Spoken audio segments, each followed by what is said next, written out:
Yo, what's going on everybody? Need for Beans over here. In this video, I'll show you guys how to grow your YouTube channel by live streaming yourself reacting to Fortnite montages. So without further ado, let's get right to it.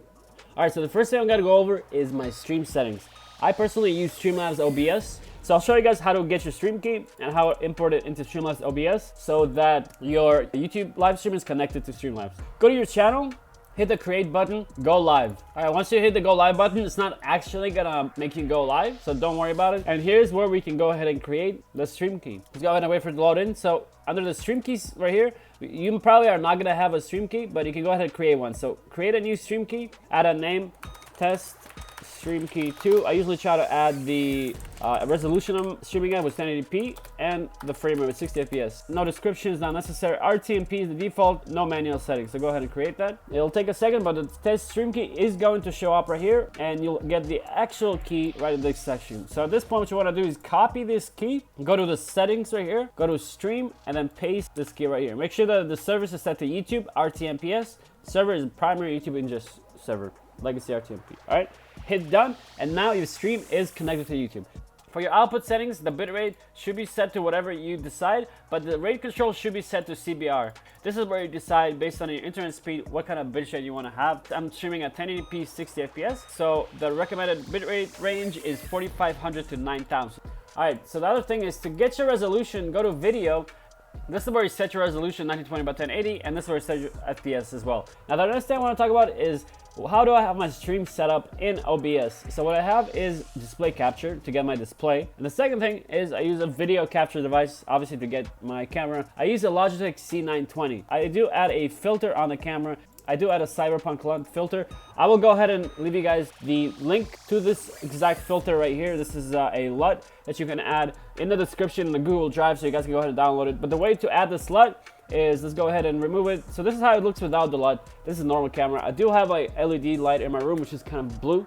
This is how it looks normally. But if you want to add the filter, right click the video capture device, click on filters, click the plus button, go to apply LUT, click done, browse, get that LUT, and then there you go. Now when it comes to the audio, also extremely important. The way I do my audio is I don't add an audio input device. The way I do it is I do it using voice mod. I don't pay for voice mod. I use the free version, and I turn on hear myself. So whenever I'm talking, I'm always able to hear myself. This goes to the desktop audio. So essentially there's only one audio channel that's coming out of my stream, which is a desktop audio, which I'm also hearing from my headphones. This ensures that I'm hearing exactly what my audience is hearing. So if something gets really loud, it's gonna be loud for me as well. That's very important because a lot of these streams, the audio is messed up. If you want to adjust your voice audio, you want to make it a little loud, a little quiet, you can adjust it here. But the one thing I want to make sure to emphasize is keep an eye on this audio decibel meter. You don't really want it to go to the red zone. You want it to really stay in the yellow zone. The yellow zone is really where it's like good loudness, not too quiet, not too loud. So this is kind of a good tip for you guys. I see a lot of people using multiple audio channels, and I feel like it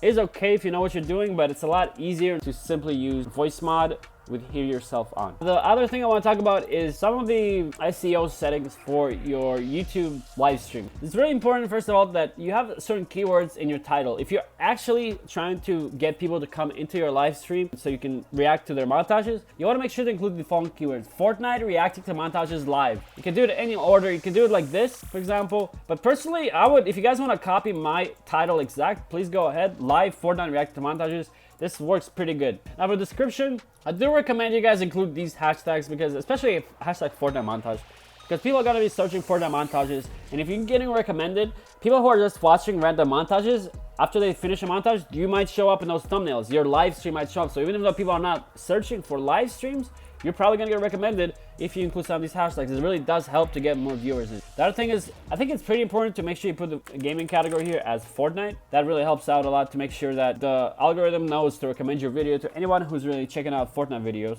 Now the audience, not for kids, not age restricted. I do have some tags. So here are the tags I use. You guys can copy these tags. I really don't mind if you do. There's been some research about tags in YouTube videos, and they said that it's not really that important. Might as well just copy these tags once, and it's always going to show up in your stream settings. Language and certification, you can go ahead and add that as well. This might help with SEO, but I wouldn't really worry too much about this. Recording date and location, you could add a recording date, but again, it's not that important. Really, I want to emphasize the first three things, which is the title, the hashtags, and the category.